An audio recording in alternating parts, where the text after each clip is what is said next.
back to Retrieving Sanity, a podcast where we dive into the depths of mental health one laugh at a time. I'm your host, Keegan, and I'm here to talk about everything from anxiety and depression to self-care and finding joy in the everyday. Because, let's face it, life can suck, but we don't have to navigate it alone. Retrieving Sanity is a partner with Podcast for Prevention, an initiative from Start Day 1 that aims to prevent suicide and promote mental health awareness. Together, we're working to break the stigma and create a more supportive community. So, grab a cup of coffee, sit back, relax, and let's retrieve our sanity together. Hello, and welcome back to Retrieving Sanity, your podcast for all mental health, addiction, recovery issues, and topics. And today we have a very special guest, and her name is Sara Nakamura. I said that right, correct? You did. I love the inflection on it. Thank you. Well, I'm so glad that I did because I have a horrible habit of getting people's names wrong, and it's a nasty habit, but I'm trying my best to actually get over it, so thank you. But you wrote 2 books, and I see one of them right next to you, and it says Stressed Out. So, you're an author, obviously, but can you tell us a little bit about yourself and your books? Yeah, absolutely. First of all, Keegan, thank you so much for having me.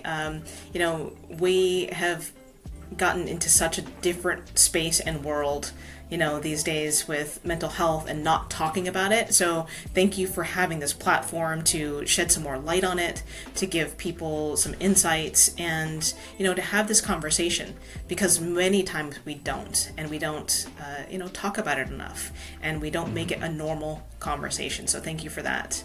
Of course. Yeah. As you said, my name is Sara Nakamura. My book is called Stressed Out and Don't Know What to Do. That's what happens is, people get stressed. They don't know what to do with their lives. They don't know how to recover from it. They don't know how they got there. They don't know what to do next. And, I came from the corporate world. A little bit about my story is I live in Las Vegas. I grew up here, but I'm from Hawaii. So, the relaxation, the chill vibe, that's my heritage, that's my family. But growing up in Vegas, it's such a fast-paced world, 24/7 town. People call it Sin City. Everywhere you look, people are chasing something. Whether it's, in the casino, or whether it's, in relationships, or just that fun. You know what I mean? People come to Vegas to escape their lives. And, I got caught up in, that cycle. I got caught up in the cycle of working too much. And I'm sure you got a few people out here that are listening that get caught up in in working too much. Yeah. Yeah. I mean, if we talk about addiction, it doesn't necessarily have to be about substances, and we can go down that path, but definitely I see so many people addicted to their phones, addicted to social media, addicted to just chasing something, that next dopamine hit, right? And for me, it was work. I worked in the hospitality industry. I was a food and beverage manager, and I was the only one that could do what I did at the time. I had over 200 employees under me, and I got exhausted, overwhelmed, and burnt out, which is the subtitle of the book.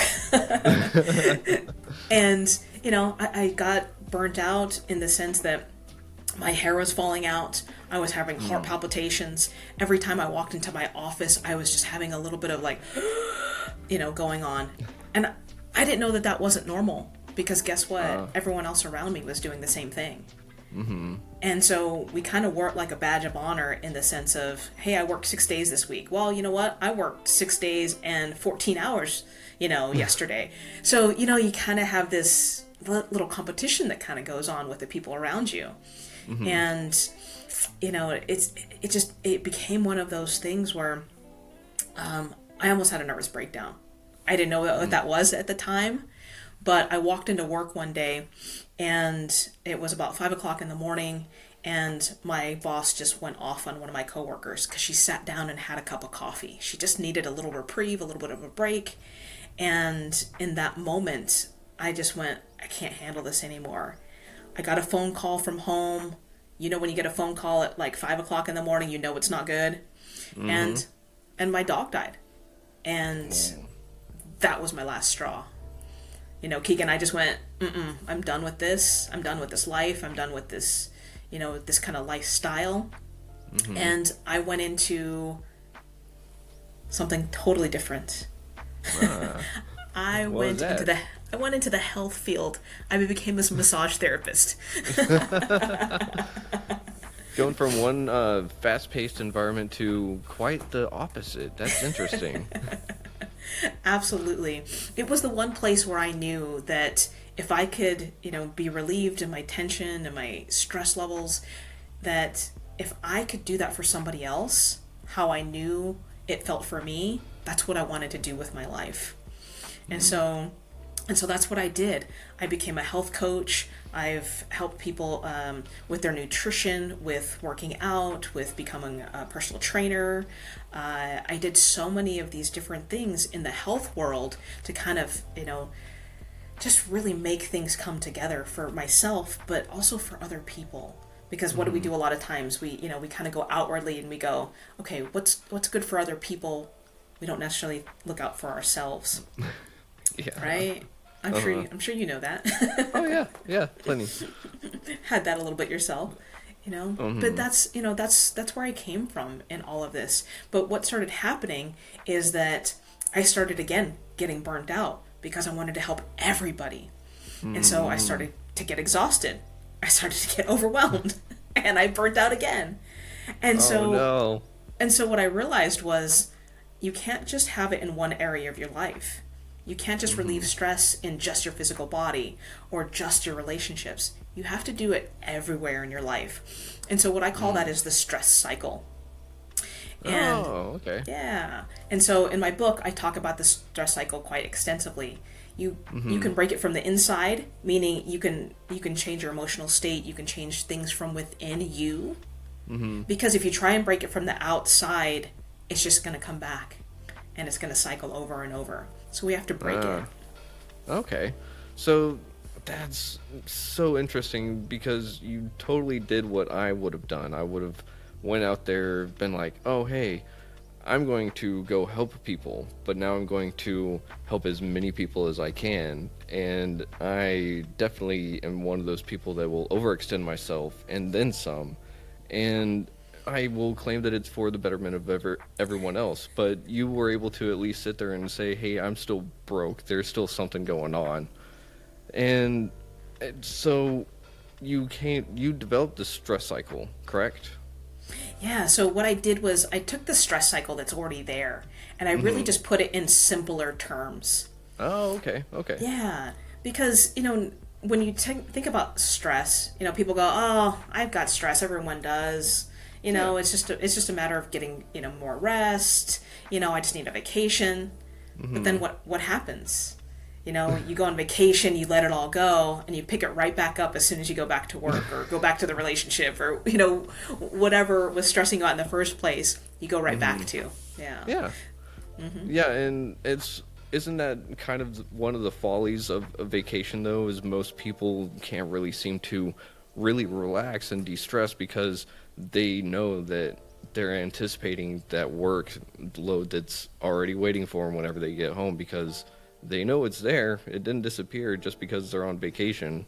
And so I've heard that we should actually take a couple days after vacation to kind of ease back into where we're actually at. Is that kind of a good thing to do? It can definitely be a good thing. I would say that that's a great thing to be able to do is to come back, just to reground yourself, do your laundry and, all of the different things to kind of get yourself back in that place. But here's the truth of it. The truth is, you've got 7 days off and what do you want to do? Do you want to, take a day off and relax before and a day, to recuperate? Most people don't. They want to go all the way, spend every minute they can at the resort or, as much as they can. Because most people honestly don't even get 7 days off these days. It's a long weekend or it's, something along those lines. So in an ideal world, absolutely take that time to recenter yourself. But what I would suggest though is to not have a vacation to escape your life. Have a vacation to extend what is already going on for you and go, hey, you know what? Whatever's happening, whatever stress that I have in my life, okay, I'm not getting away from it, but I'm going to help refill my cup. I'm going to replenish what's going on. Everything that I gave to other people, let's fill it back up. This is my time to refill and to reconnect, rather than that mentality of, let me get away from, whatever's going on at home.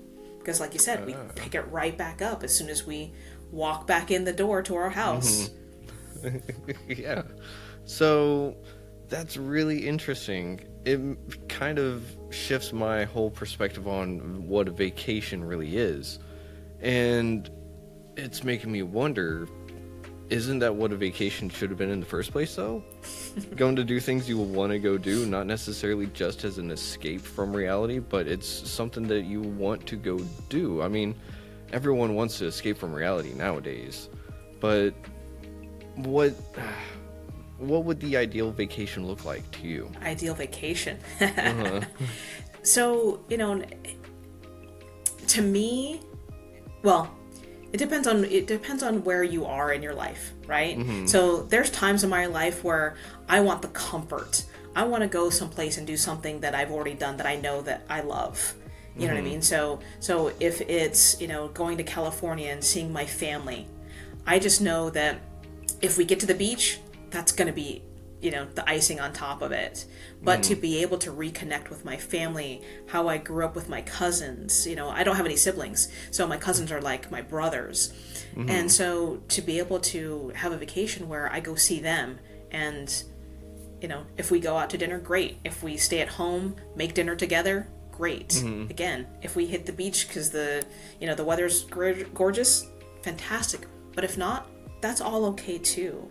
It's setting those expectations, and if you set the expectations of, hey, I just want a new scenery, I just want a fresher breath of fresh air, that sort of thing, your expectations can be met very easily. But I see people all the time that come to Vegas and they're like, for example, I work in a 5-star spa. And we have clients that come in that can spend money on nearly anything and everything that they want. And the Sphere is a place where, I'm not sure if you've heard of the Sphere, but it's a new place for concerts and experiential type situations where, the seats move and the air comes. Think of a Disneyland ride, for adults. Okay. Like a 5D theater. Exactly. That's exactly what it is. And so you get this, experience all around you, and you hear the music, and, this guy came in and he was saying, he spent money, probably about $300 to $500 per ticket. He had like a $700 dinner that night. He was, he came in for a big, convention in town that we have every year. And, he was so disappointed all the way around in his whole experience. And I went, what are you looking for? And he couldn't answer. He didn't have something that he knew would fill up his cup. He just had this, well, I want this to be the most amazing experience. What does that mean? So what's your expectation level on your vacation? What's your expectation level in your relationships, in your home life, and anything that we do? If we value the little things, then we're going to be able to meet those expectations, and anything on top of that is amazing. Okay. I love that, because that gives a lot of flexibility for a vacation and what someone could consider a vacation. So I guess after COVID, a staycation was kind of the go-to thing, because we couldn't really go anywhere. But it does seem like a vacation is more about the mindset, not so much the travel. Or, well, travel is good for the soul, but it's not necessary for a vacation, I guess, is the key point. Sure, not necessarily. And on the other hand of things, I also love going to places I've never been, never experienced, food I've never tasted before. You know what I mean? A site that I've never seen before, a building, a museum. You know what I mean? And when we look at things from a curiosity standpoint, then we go, oh, what can we do with this? What's next? What's around the corner? And you can be delightfully, it can be a delight rather than an expectation that everything is going to be great. Yeah, it does seem that expectations can be quite a hindrance on everything, especially vacation, because it's supposed to be stress-free. It's supposed to be replenishing, and whenever you're stressed about it, it just does not do any of those things. But whenever it comes to expectations, what do we do about expectations? Because, I mean, expectations are second nature for basically anyone and everyone, aren't they? Yeah, absolutely. So, we can either have an expectation of meeting it, exceeding it, or, not even getting to it. But here's the thing, is that if expectations aren't met, do you internalize it? Do you take it in and go, it's going to ruin my entire time? Or do you go, hey, that's just information. That didn't work out because something else is supposed to happen. Or take more responsibility. That didn't work out. What can I do to shift this? So depending on where you want to come from. And I'll tell you, I mean, I would love to say that we can always come from a, how do we make this better? I'm going to be, on the higher end of things and make things great. That's great. We'll help you with tools to do that. But truthfully, when you're emotionally exhausted, when you've gotten off a plane, when you're tired, that's not always going to happen. When you're hangry, that's not always the case. So worst case scenario is things don't go right for you. What can you do in that one moment? And I mean, there's so many people that talk about breathing, and that's the basics. It really is the basics. The Navy SEALs do it. They do the box breathing, which I'm sure many of you have heard about. That inhale, count to 4, hold it for 4, exhale for 4. It really just brings you into present moment. And when you're in present moment, then you can just reevaluate what else is around you. What else can we do? It doesn't have to be anything fancy. It doesn't have to be anything too exciting. But what it does is helps to ground you. And instead of being mad at somebody else for, they made you wait 2 more minutes, or whether, you had to wait in a longer line because somebody had a problem or a challenge, and now, you're behind on what you thought you were going to have dinner at 7 o'clock on the dot. Things happen. And so it's just information, whether we hold on to it or whether we let it go. So what happens a lot of times is we hold on to it, and then they come see me and get a massage and go, I've got tension, I've got a pain in my neck, Sara. And I sometimes go, who's your pain in the neck? Because it's not just about the situation. It's who we attach it to. You know what I mean? And then we don't take that responsibility. Yeah. And it's easier to blame somebody else, But when we show up for ourselves, when we go, okay, what's my part in this communication? Which leads me to self-awareness. The self-awareness and communication. That's the second book. Okay. And when we come to realize what my part is, what my role is in communicating, have I articulated to you what I'm looking for? Did you agree to have that expectation of, a service or a conversation, or meet me at this certain time? Or did I not communicate that well? And then I'm sitting there waiting for you at a restaurant, and we have our times mixed up, right? It happens a lot in the real world these days, because we're on Zoom, we're on on the digitals all the time, and with the different time zones. I'm sure it's happened. Someone says, okay, I'll meet you at 4 o'clock. Well, they're on Mountain Time, or I'm on Pacific Time. And we kind of have our wires crossed. So what's our responsibility? What's our expectation? Do we check in with somebody and go, hey, I'm running on time, are you? Rather than it's 5 minutes past the time, and then go, oh, by the way, I'm running late. You know what I mean? So So when you get ahead of it, you can really have a good connection with somebody rather than, the anxiousness of where's that person at, or they've already disappointed me, or I've let them down. So yeah. That's awesome. And so it sounds like you really shouldn't, well, I shouldn't say you, I shouldn't put expectations on expectations, if that makes sense. I shouldn't expect myself to handle an expectation a certain way every single time, because it's not going to be every single time that situation plays out the same way, right? And so I love that getting ahead of the expectation. Can you tell me, like, getting ahead of it though, like, because some people have terrible anxiety, and a lot of that comes from fear of expectations, or that false expectations appearing real, So how can someone with anxiety get over, like, oh, they were supposed to meet me here, but I haven't heard from them or anything? And yeah, it is a digital world, so we have those text apps that track people's phones and everything, So before someone gets to the stage of panic checking their phone before, what can someone do to sit there and kind of catch themselves in the moment whenever if they're able to catch themselves with the breathing? What else can they do to really eliminate their stress around that moment? Does that make sense? Sure, absolutely. And I think the fear analogy, is it real? Of course it's real. It's real to that person.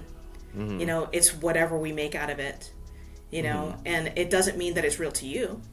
But if it's real to me, my body's definitely going to react to it. I am going to have those heart palpitations. I am going to, have shortness of breath. I am going to sweat. I am going to have my hair fall out. Those are signs from my body telling me that I'm stressed. And when you start to recognize the pattern, like my hair started coming out for months and months before I realized that I had severe anxiety, before I realized that I was having panic attacks. I had no idea what that was, because nobody said, hey, Sarah, you know what? I think you're having a panic attack. They didn't.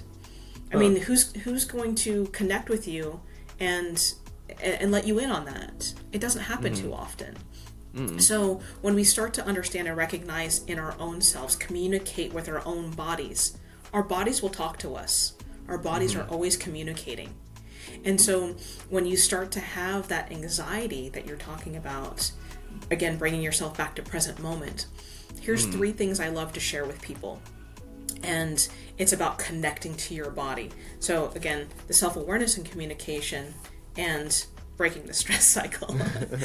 2 different books bringing it together. But here's the thing, is that, when we start to get elevated and you start feeling yourself breathing a little bit heavier, there's a point in acupressure. It's called the CV17. CV17. It's in the center of your chest. Just start rubbing it. You know how, like, when you have a pet, an animal, a dog, and you come up to them and you start rubbing their chest and they start to calm down? It works with us too. What? Yep. It's an acupressure point. And you start recognizing what your body's doing. Your body starts to calm down. Your nervous system starts to calm down. And it doesn't look weird. When you do the breathing where you go inhale, hold, exhale, inhale, exhale, to bring you back into present moment. I love that breathing technique too. But if you're doing that in public, that one does look a little weird. Someone might be like, wait, are you doing a roller coaster on your hand, Keegan? Woo. You can do it in your lap. You can trace your hand, right? Anything that's going to bring you back to present moment. But I love this one because, you're just sitting there making little circles. I never knew about that. Exactly. And then so many times when you start to have tension in your body, so many people start getting headaches. Yeah. Number 1, hydration. Hydration. Hydration's the key to so many things these days. There you go. There you go. I'll be the first one to tell you that. And but a little bit deeper is we start to have tension that goes around our head. There's 2 points around your temples. So if you bring your 2 fingers across, of course your forehead's going to be nice and strong. You're going to feel that bone, but then you feel that little soft spot. And then you just make little circles. What that does is relieve some of the tension around your head, and it starts to become a trigger for your body to go, oh, let me release what's on my mind if I'm overthinking, if there's too much happening, too much going on. It serves as 2 purposes. Like I said, it brings you, it gets you grounded. It brings something to have a trigger for you to physically do, and it relieves the actual muscles around your head and face.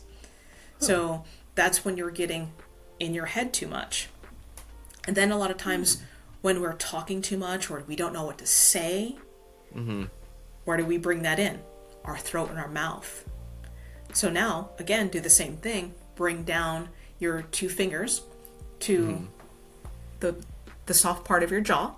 Some people it's a little bit harder because it's really tight. And make little circles here. This is your masseter muscle. Your masseter muscle is the strongest muscle in your body. It helps you chew. It helps you speak. And when we're not speaking properly, we're holding things in. We're holding those emotions in. We're holding that anger, frustration, sadness in. When we're able to release this, again, it's a trigger. Physical trigger to release it, release the muscles. But it's also an emotional trigger to let go of whatever is holding you back, whatever you're not saying, whatever you're not expressing. So those are 3 ways that you can, take that anxiety, bring it back in, start to mitigate it, and you can do that and get ahead of your anxiety, get ahead of what's happening, and really speak into your body, connect to your body. And then when you realize that, okay, you're just in a space. If I'm late, I'm late. Traffic is going to be traffic. But we can also then look at our language. So that's a physical way to do it. And an emotional way to do it. Let's look at our language. Okay. Our language speaks volumes. So if I'm saying, you know what, I'm always late. Keegan, I'm gonna meet you at this time, but I'm always late. What's going to happen?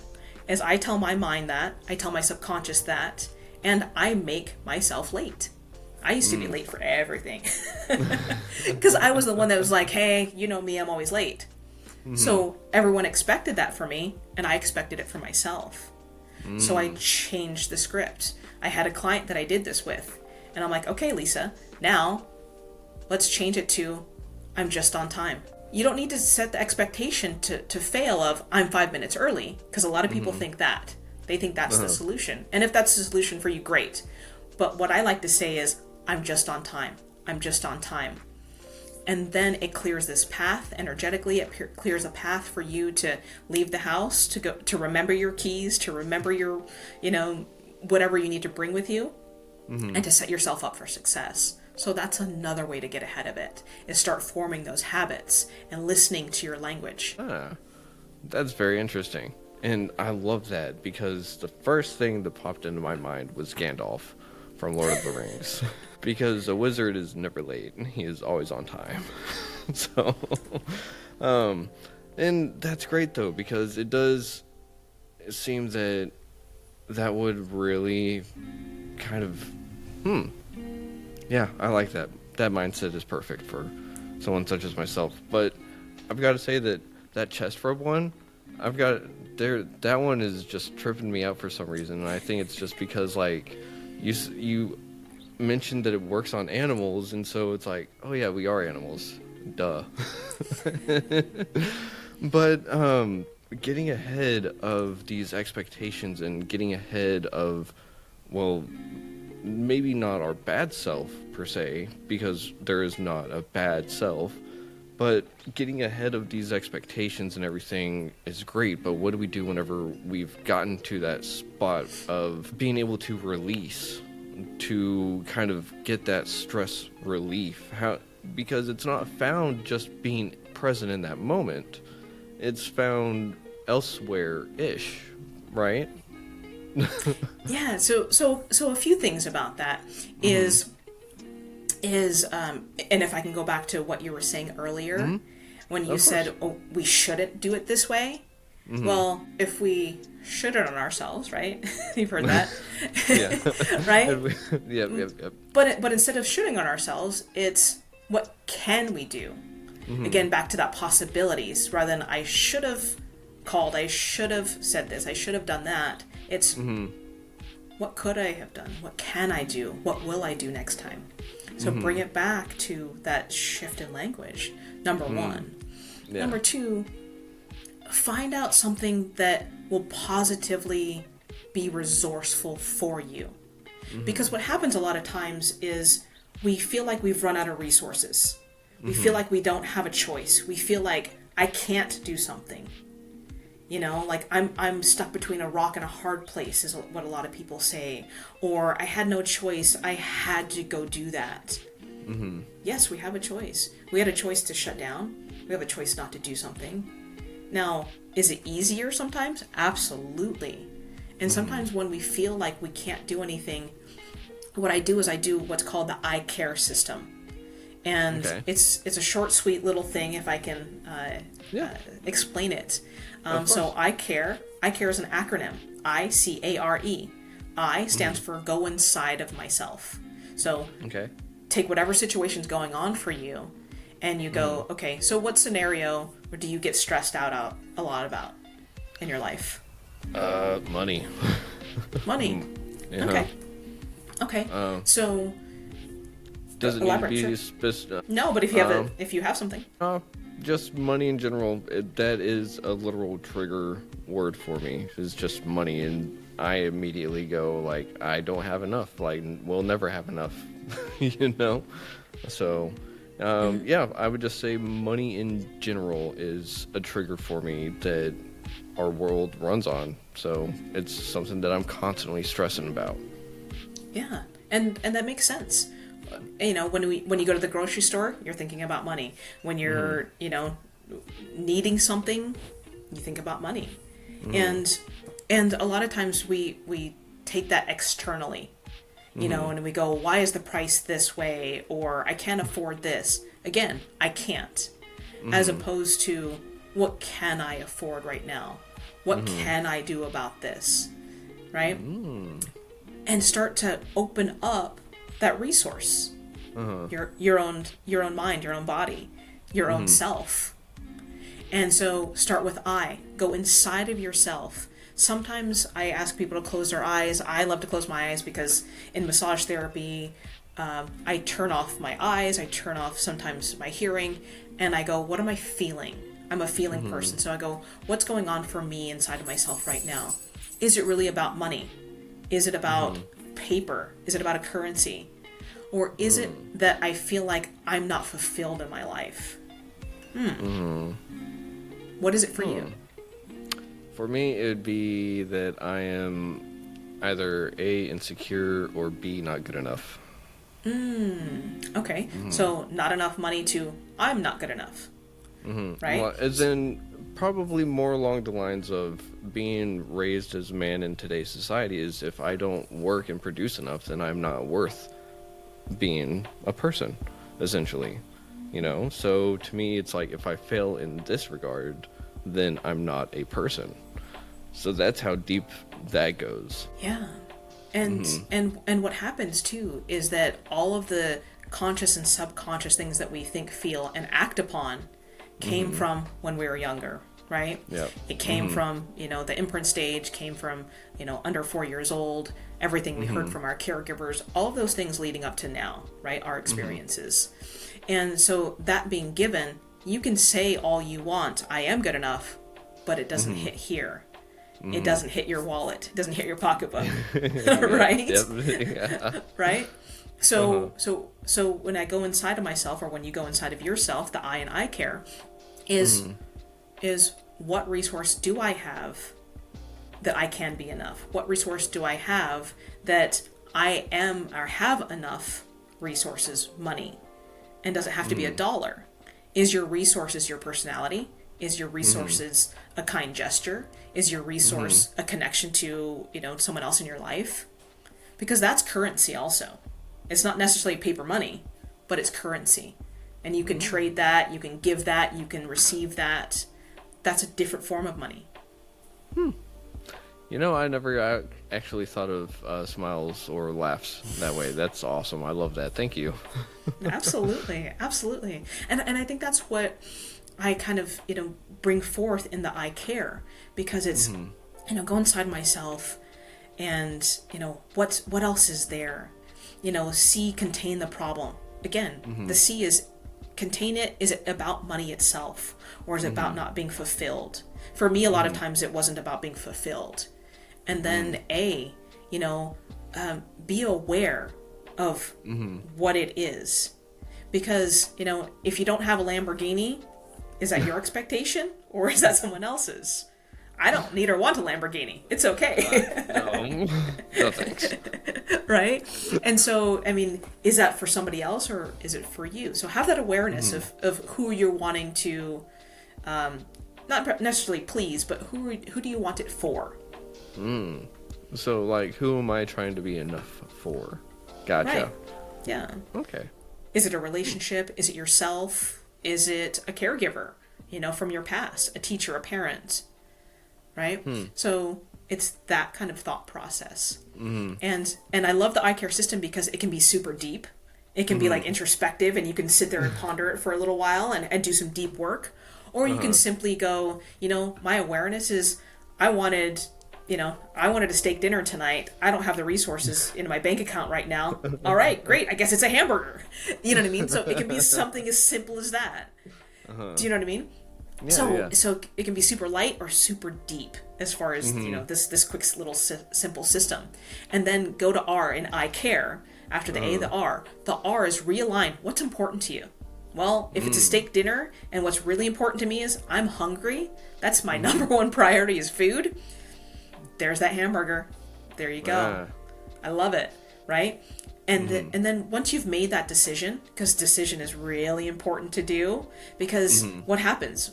We get stressed out just by going, well, it could be this or it could be that. It could be this or it could be that. And that teeter-totter, that indifference, that I'm in nowhere land is difficult for a lot of people, including myself. But that indecision, that indecision's so difficult. Once you realign and go, what's my number one priority? You figure that out. You make a decision and go, yep, it's a hamburger. Got it. Now E. E is the most important thing. Energize your decision. Get behind it. Don't second guess yourself. Don't go, well, I could have, if I could have gotten, that really inexpensive steak, or I could have gone that really, I could split a steak with somebody. Or you go, no, what? It's going to be an awesome hamburger. That's what I want. It's going to be fantastic. Energize it. Make that decision with energy and excitement. I'm really glad that you said that, because I am one of those people that I can be really indecisive, but I can also be a really big second guesser. And I think that it's kind of like I used to not like roller coasters until I got on enough of them, because but it's once I get past that point of no return, then I actually end up enjoying whatever it kind of is. And that's one of those things, is that second guess it'll kill a lot of motivation and just whatever was pushing me towards whatever that second guess. That turnaround is like an immediate break on the line or whatever. It's so weird. So I'm really glad that you said energize on that. But I care, so ICARE. So can you spell it out again? Sure, I care. So I go inside. Okay, go inside. C contain the problem. Contain the problem. Okay. A, be aware of what's happening. What is it really about? Be aware. Okay. And then R, realign your priorities. What's important to you? Yeah. Realign priorities. And then E, energize it. E, energize. Ooh, I love it. I'm going to have to write that down. Yeah. And then the great thing about it is the acronym is I care. So when you say it to yourself And if you think no one else cares about you, no one else cares about what you're doing, I care, right? And then you can internalize it and think, Sara cares about me, absolutely. Or big I, me, myself, Keegan, I care about me, I care. You know what I mean? So I love the play on words of it, because whatever you need in that moment, that's what it's really for. It's your interpretation. And if you want to shift gears on it and make it your own, do that. But that's a 2-minute technique that I have in my book, where it's really made to make it your own. Because I created this, I've done this for 20 years, and I put these 2-minute techniques into this book so that it can be yours. So that if you have someone in your life that that's struggling with something, share it with them, and they share it with somebody else, and they share it with somebody else, and then that way, hey, you don't need money, you don't need to pay for experience or pay for information or knowledge or education or an experience. We can share things between one another. And I want to see people grow and be healthy and, break that stress cycle. So I care. I care. I love that. And it's something that you can just turn to someone real quick and just be like, I'll be right back. I got to go get some ICARE real quick. And they'll have no idea what you're talking about, but you can just sneak off a little bit and go. And you said 2 minutes. And did you choose 2 minutes for any particular reason? Or is it just... Well, it's funny because, so many times people go, I'll teach you this technique. It's really super, super simple and easy. And they explain it for half an hour, right? So we just explained that, I don't know, about 10 minutes. But it can be as simple as having the problem and going right through it, right? And so I wanted to have something quick and easy to do. And really where it really stemmed from is when I would get my client off the table when I was doing a massage, and I was walking them back to the area that I picked them up in, which is called the tranquility area. I had about 2 minutes to explain some kind of self-care, aftercare, and I had to make it concise. And not that I do eye care with them a lot, but, a stretch or a grounding technique or having that flip of your language and internalizing, starting to think, okay, where am I having resourceful language or non-resourceful language? So just a 2-minute technique, and I just wanted to condense it to make it easy for everybody. And, teach it to somebody else. Get the book and give it to somebody else. Whatever that is, we can start breaking the stress cycle. We can start breaking habits that we haven't even formed yet. Because what I notice, especially in mental health, when I notice, bringing it back to unhealthy habits, right? I was in the food and beverage industry. What we did every night after work, we would go have a drink. Part of what I did as a food and beverage manager is we would go to a different restaurant in our property and do checks on people and checks on the service and checks. Well, guess what? Guess who was doing this all of the time, right? So it becomes a habit. And when that habit you get something out of, then can cause an addiction, and then you need it, right? Yep. And so if we can understand that some of these habits create a non-resourceful, pattern, we can start to break it before it happens. And unfortunately, if we've already been in the addiction world, it's harder to break it. But you can break that pattern before you start going in another direction with another bad habit and another addiction, because that's the propensity, right? Once you are removed from one situation, we have a propensity to go down another path with something else. And so when you recognize that in your body and how you're feeling, and noticing a pattern that you're doing over and over, again, you can break it before it becomes detrimental to you. And I love that, because patterns really do seem to run basically everything, And if I'm not liking the pattern that I'm in, I need to go find myself another pattern. And so you're essentially handing people the keys to helping break patterns. And that's beautiful because it creates that ripple effect. And I know for myself, a habit is not going to be broke just after I do this 2-minute technique or any technique. for that matter, just one time.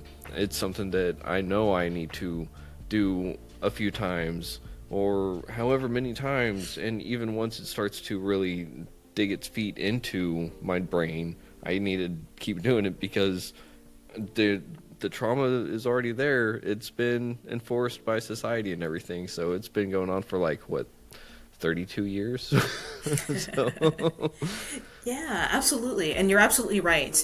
And, there's some deeper work that, my partner and I do with our clients, and that's super, super deep work.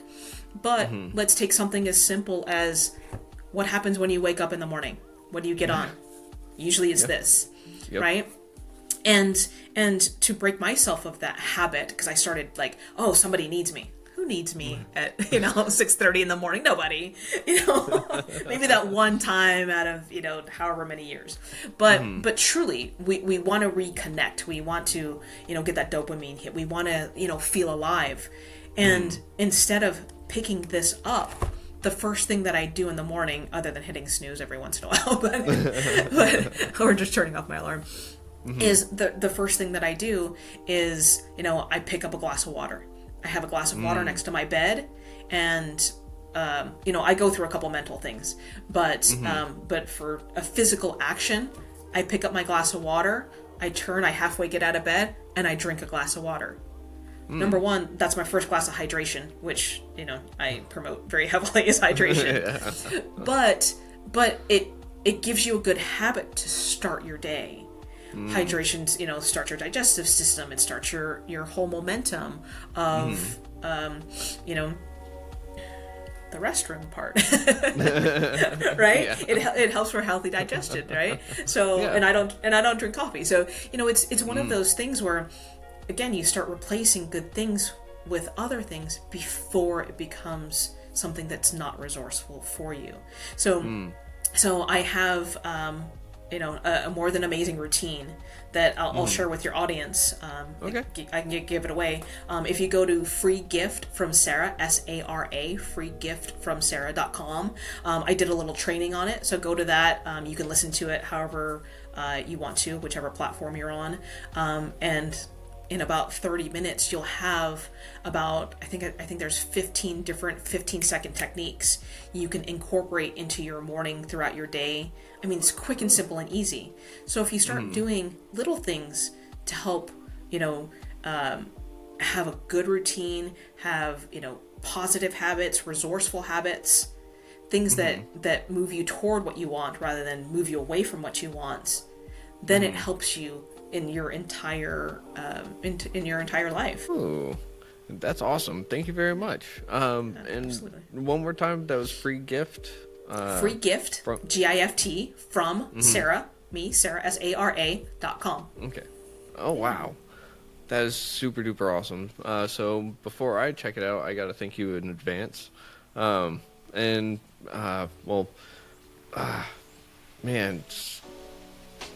free gifts. I wish I had more of a gift I could do besides just putting this out there for everyone. But, I mean, I guess that's why you came on the show, is to help get people to help break their stress cycles so that they can find some stress relief.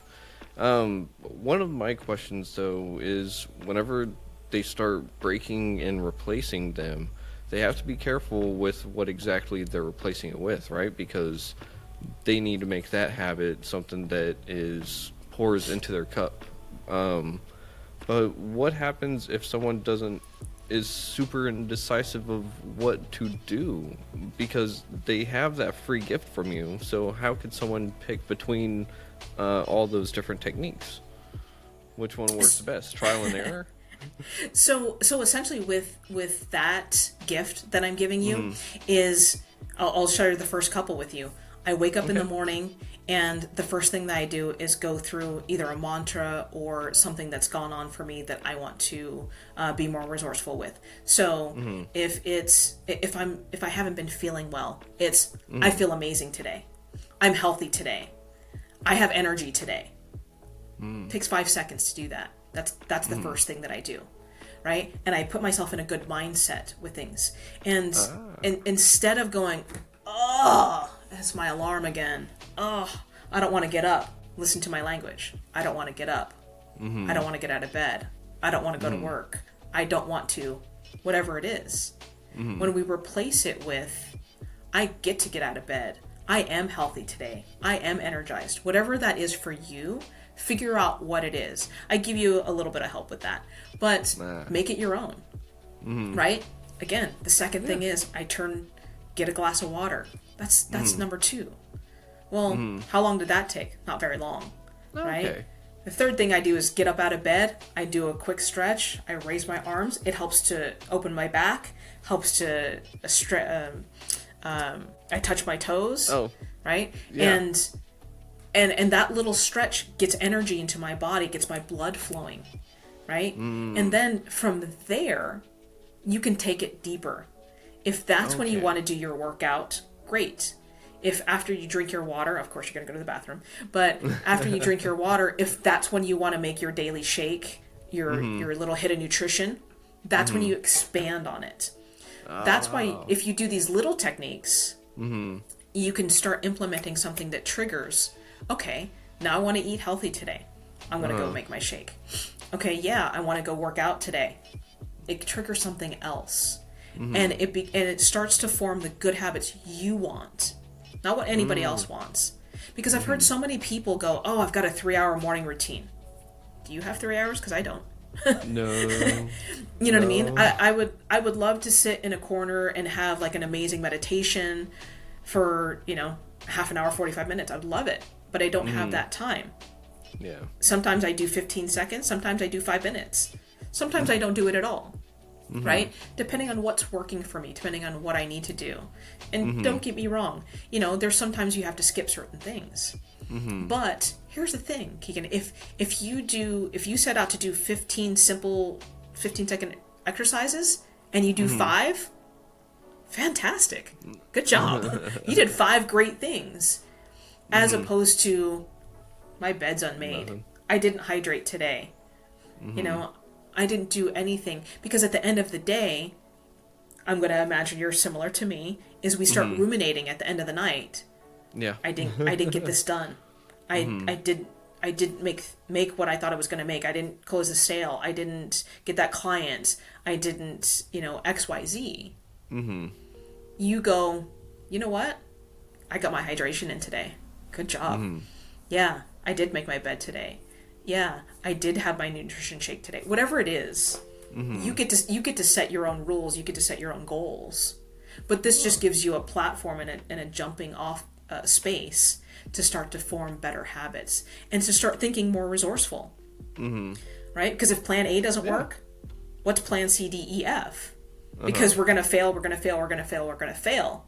But if you keep getting up, when's that one time you are going to hit your expectation or hit that goal or hit the thing you want to do? Yeah. It makes you sleep better at night. Yeah, I can imagine so. And I love it because you're really just helping people break those stress cycles. You're helping people start the day off right. And those two things right there are, just, I think, key to mental health. Because all of them, if I don't have a good start to my day, then the rest of the day can just be, downright awful. And then if I am stuck in those stress cycles, then nothing is going to change. And then that's not what I'm trying to do. But one of the things I wanted to ask you was, whenever we talked about vacations way back at the beginning, you had said to have vacations replenish you. So, and that's kind of what we've essentially expanded on this whole time, I would kind of say, but we not expanded on. We went into a couple of rabbit holes, right? So how many more rabbit holes do you think you got? Oh, I could go down lots of different rabbit holes. Then I want to ask you real quick. I want to have everyone on the show multiple times. So can we expect to see you on the show because we are nearing the end of this episode? So we could see you on, I don't know, in a few more months. Kind of see where life's been. See if I can't break some stress cycles of myself. and I don't know, maybe start some new habits. Absolutely. Absolutely. I would love to reconnect, and anybody out there that wants to have, some good replacements and some good habit forming, again, go to freegiftfromsara.com. But even further than that is don't just listen to it, actually implement it. Because, we're starting a wellness program, a well-being program. And it's a drug-free way to help let go of some extra pounds, to help have mental and clarity, and to really focus on your goals. And we're doing this as a 6-week program. And really what I want to emphasize is that sometimes the way we've been doing things hasn't been resourceful. We've been talking about that. And what happens when we get into midlife, this is about midlife motivation. We get into midlife, the things that we used to do don't work anymore. So we have to create different habits, different mindset. We have to move forward and do something a little bit different than we did in the past. Our metabolism changes, our energy levels change, our hormone levels change. And so when we take midlife as something that's different than what we did in the past and move forward with in the future, we can address the differences in our metabolism slowing down. We introduce things like nootropics, things that like a GLP-1 that's not like Ozempic, something that's a little caramel that you chew instead of taking a shot of a drug, right? It's something that where we replace those bad habits of eating too much with something healthy into your body, so we can have a way to burn calories faster. So again, that's how midlife is. We have to change something in the present to get the same results that we did in the past to have a better future. So absolutely, that's where we're going in our next phase. And so the next time we connect, I'd love to talk about that even more. Yes, I would absolutely love that. And it works because it gives both of us a little bit of a buffer to kind of work on everything and see how everything develops. So that is absolutely amazing. And real quick, let's plug in your books one more time. Stressed Out and Don't Know What to Do. And what else? And the second book is called Self-Awareness in Communication.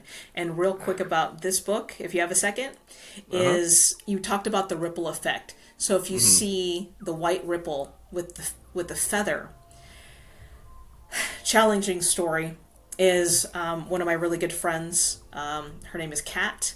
She unfortunately passed away due to lack of communication, lack of resources, and a misunderstanding, lack of communication. Her and her husband both died on the same night and left her 3 children behind. The oldest was 13 at the time. This happened last year. And I told her family that I would finish and publish her book, which is what this is. So this is a heart space project. So 100% of the sale of this book, go get this book, 100% of the sales of this book go to her 3 kids. That's awesome. And it will help you with, again, having that self-awareness in your relationships and the communication that you have with yourself and with others. And for anybody that wants to comment in this section and reach out to me, I will walk through some of the techniques in this book with you for free, just as a thank you for getting that book.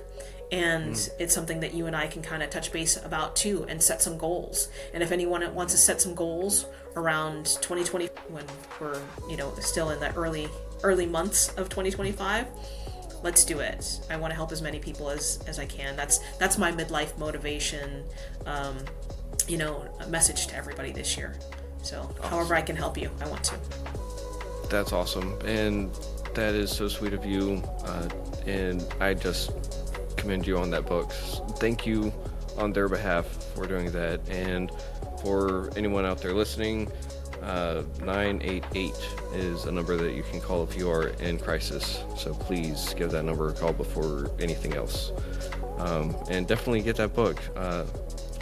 Yeah, oh man, that is just self-awareness and communication. Oh man, I can't believe that though. You're such a kind person. She was a very kind person. Thank you for saying that. I appreciate that. And let's continue that ripple effect. Let's continue to helping other people with the challenges that they have, and get to some people before they have the challenges that they are about to have, and get and seek help that you need. If it's 988, if it's seeking out a professional, if it's getting some guidance, whatever that is for you. Because again, thank you for opening this conversation, and this means more to so many people to actually have something of substance and a safe place that they can listen to you and turn to for these types of communication, this kind of connection with other people, because so many times we feel like we're alone. We feel like we're the only one going through whatever we're going through. And, maybe that may be the exact case, but someone else is going through something similar. Something else can connect to what you're going through. And you never know who's going to help you, and you never know who you're going to be able to help. So continue to share your stories. Continue to seek, connection with others. Extremely powerful stuff. Thank you very much, Sarah. And again, thank you everyone for listening on WDJY 99.1 FM. And Sarah, I can't wait to have you back on. This has been an absolute pleasure, and I can't wait to speak to you again. So until then, everyone out there, y'all have a good night. Shalom. And there we go. Stop. That is